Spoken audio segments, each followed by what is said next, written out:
ఆదిత్యాయ చ సోమాయ మంగళాయ బుధాయ చ గురు శుక్ర శనిభ్యశ్చ రాహవే కేతవే నమః. రాహవే కేతవే నమః. దదిశంక తుషారాభం క్షీరోదాన్నవశోభితం.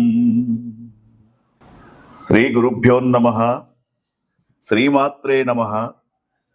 చూస్తున్నటువంటి ప్రేక్షకులకు విశేషమైనటువంటి కార్యక్రమానికి మీ అందరికీ స్వాగతం తెలియజేస్తూ, విశ్వావసునామ సంవత్సరంలో రాబోతున్నటువంటి మొట్టమొదటి గ్రహణం చంద్రగ్రహణం. మనకు ఈ యొక్క చంద్రగ్రహణం ఏ విధంగా ఉండబోతూ ఉంది, చంద్రగ్రహణానికి తర్వాత మరి ఏ ఏ రాశులకు శుభకరంగా ఉంటుంది అనే విషయాలన్నీ కూడా, గ్రహణాన్ని ఏ విధమైనటువంటి నియమాలతో పాటించాలి అనే విషయాలను తెలుసుకుందాం. విశ్వావసునామ సంవత్సరంలో భాద్రపద శుక్ల పౌర్ణమి రోజున, అంటే తేదీ 7/9/2025 ఆదివారం రోజున రాత్రి శతభిష నక్షత్ర మేషలగ్న సోమోపరోగా పింగళవర్ణ దక్షిణ శరము నైరుతి స్పర్శ ఆగ్నేయ మోక్షం రాహుగ్రస్త సంపూర్ణ చంద్రగ్రహణము ధృతియోగము మరి కలుగుతూ ఉన్నది. ఈ యొక్క చంద్రగ్రహణం అనేది మనకు భారతదేశంలో సంపూర్ణంగా కనబడుతూ ఉంటుంది. భారతదేశంతో పాటు ఇతర దేశాలలో కూడా కొన్ని ప్రాంతాలలో ఈ యొక్క చంద్రగ్రహణాన్ని చూడడానికి అవకాశం ఉంటుంది. అయితే గ్రహాలలో అన్నిటికంటే షోడశ కళానిధి అయినటువంటి చంద్రగ్రహణము, భారతదేశంలో ఈ సంవత్సరం 2 గ్రహణాలు మనకు కనిపించే గ్రహణాలలో మొదటి గ్రహణం అయినటువంటి ఈ యొక్క భాద్రపద శుక్ల పౌర్ణమి రోజున కనిపించే గ్రహణాన్ని ఏ విధంగా పాటించాలి, దాని యొక్క నియమాల గురించి తెలుసుకుందాం. మరి చంద్రుడు మనస్సుకు కారకుడు కాబట్టి గ్రహణం వలన కొన్ని రాశుల వారికి మానసిక పరమైనటువంటి బాధలు, కొన్ని రాశుల వారికి ఉత్తమమైనటువంటి ఫలితాలు కూడా మనకు కనిపిస్తూ ఉన్నాయి. ఈ యొక్క గ్రహణం రాత్రి నైరుతి స్పర్శ 9:57 ప్రారంభం కాబోతూ ఉంది. మరి దీని యొక్క నిమీలన కాలము రాత్రి 10:57 దాకా, మధ్యకాలము రాత్రి 11:45 దాకా, తర్వాత ఉన్మీలన కాలము రాత్రి 12:22 దాకా, ఆగ్నేయ మోక్షకాలం అనేది రాత్రి 1:24, మరి ఆద్యంత పుణ్యకాలం అనేది ఉదయాత్పూర్వం 3:24 వరకు ఈ యొక్క గ్రహణం అనేది మన భారతదేశంలో సంభవించబోతూ ఉంది. అయితే ఈ గ్రహణం గురించి మన ప్రేక్షకులకు ముందుగానే తెలపడానికి ఈ కార్యక్రమాన్ని మీ ముందు ఉంచుతూ ఉన్నాం. అయితే ఈ యొక్క గ్రహణం అనేది ముఖ్యంగా ఈ గ్రహణం యొక్క నియమాలు ఏమిటి, ఎప్పుడైతే రాహుగ్రస్త చంద్రగ్రహణం ఉంటుందో ఆ రాహు చంద్రుణ్ణి ఏ విధంగానైతే గ్రహించబోతూ ఉంటాడో ఆ సమయంలో సైన్స్ ప్రకారంగా మనకు చంద్రకిరణాలు అనేటివి ఆహార పదార్థాలలో పడవు కాబట్టి ఆ రోజు కొన్ని నియమాలు తప్పకుండా పాటించాలి.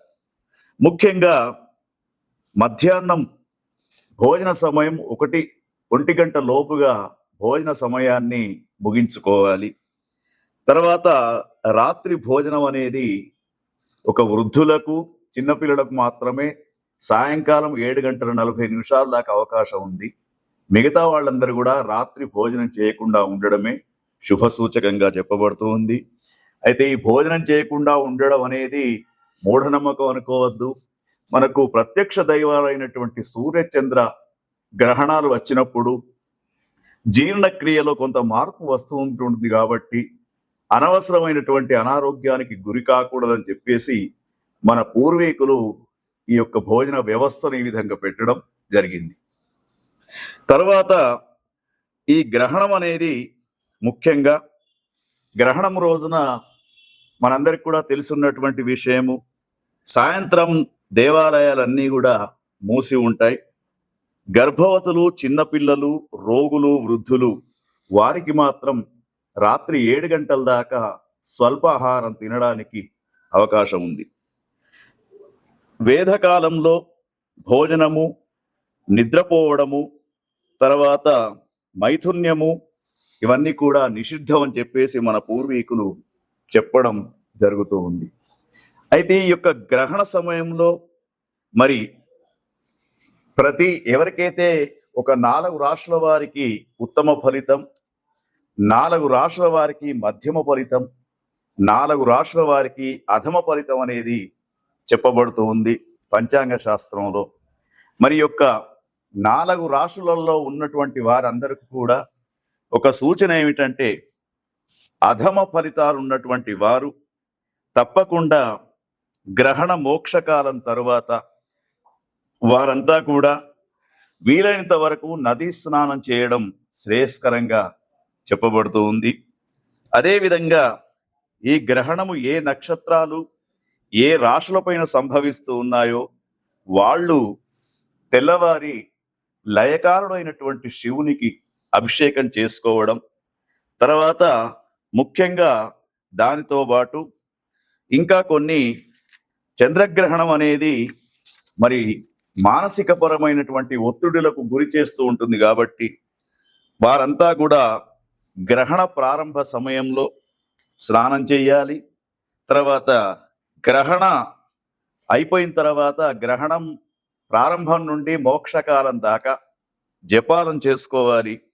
మోక్షకాలం అయిపోయిన తర్వాత తప్పకుండా నదీ స్నానం చేయడము, తర్వాత దానికి సంబంధించినటువంటి గ్రహణానికి సంబంధించినటువంటి సంకల్పాన్ని వేద పండితుల చేత నదీ ప్రాంతంలో చేయించుకోవడం, దాంతో పాటు వీలైనంత వరకు మరి దాన ప్రక్రియ కూడా చెయ్యాలి. ఆ దాన ప్రక్రియ చేసేటప్పుడు చక్కగా మరి మనకు ఈ రాహుగ్రస్త చంద్రగ్రహణానికి ఇదం సౌవర్ణం రాహుబింబం, నాగం సౌవర్ణం రవిబింబం, రాజతం చంద్రబింబం, వాఘ్య ఘృతపూర్ణ కాంసపత్ర సహితం అని చెప్పేసి ఒక నేతితో నిండినటువంటి రాగి పాత్ర, అదేవిధంగా ఇంకా కొన్ని చెప్పడం జరుగుతూ ఉంది. నాగ ప్రతిమ, తర్వాత చంద్ర ప్రతిమను కూడా ఒక వేద పండితునికి దానం చేస్తూ ఈ గ్రహణము మానసిక పరమైనటువంటి బాధలు రాకుండా చూడమని చెప్పేసి ఆ యొక్క భగవంతునికి నమస్కారం చేస్తూ, తమోమయ మహాభీమ సోమ సూర్య విమర్దన హేమతార ప్రధానేన మమ శాంతి ప్రదో భవ అని చెప్పేసి విధంతుద నమస్తుభ్యం సిమ్మికానంద అచ్యుత దానే నానేన నాగస్య రక్షమాం వేదజాం భయాత్ అని చెప్పేసి మరి యొక్క గ్రహణం వల్ల ఎటువంటి బాధలు రాకుండా ఉండడానికి దాన ప్రక్రియ అనేది చెయ్యాలి. వీలైనంత వరకు పితృతర్పణాలు అందించడం, నదీ స్నానం చేయడం, దాన ప్రక్రియ చేయడం అనేది ఈ మన ప్రేక్షకులకందరికి కూడా చెప్పినటువంటి సూచన. ఇంకా మీకు ఈ గ్రహణం గురించి కానివ్వండి, మీ రాశులలో చంద్రుని యొక్క అంశ గురించి కానీ తెలుసుకోవాలంటే కింద కనబడుతున్నటువంటి నెంబరుకు ఫోన్ చేసి వ్యక్తిగతంగా కూడా మీరు సంప్రదించవచ్చు. గ్రహణానికి సంబంధించినటువంటి మరి మోక్షకాలం తర్వాత ఎటువంటి వాటికి పరిష్కారం చేసుకోవాలనే సూచనలు కూడా మీకు అందించబడతాయి. ఓం తత్సత్. చూస్తున్నటువంటి ప్రేక్షకులకు స్వాగతం.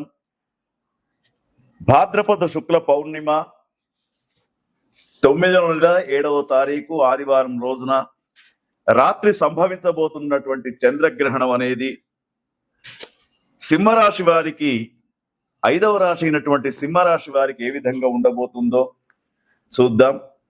సింహరాశి వారికి ముఖ్యంగా గురుగ్రహం చాలా అనుకూలంగా సంచారం చేస్తున్నాడు. 11వ స్థానంలో గురువు ఉన్నాడు, కానీ అష్టమంలో శని భగవానుడు ఉన్నాడు. అదేవిధంగా రాహువు 7వ స్థానంలో, కేతువు జన్మంలో ఉన్నాడు. కాబట్టి మరి వీరికి యొక్క చంద్రగ్రహణం అనేది 7వ స్థానంలో, అంటే ఆ రోజు ఉన్నటువంటి చంద్రుడు వీరికి 7వ స్థానంలో ఉన్నాడు. కాబట్టి మధ్యమమైనటువంటి ఫలితాన్ని ఇస్తూ ఉంటాడు.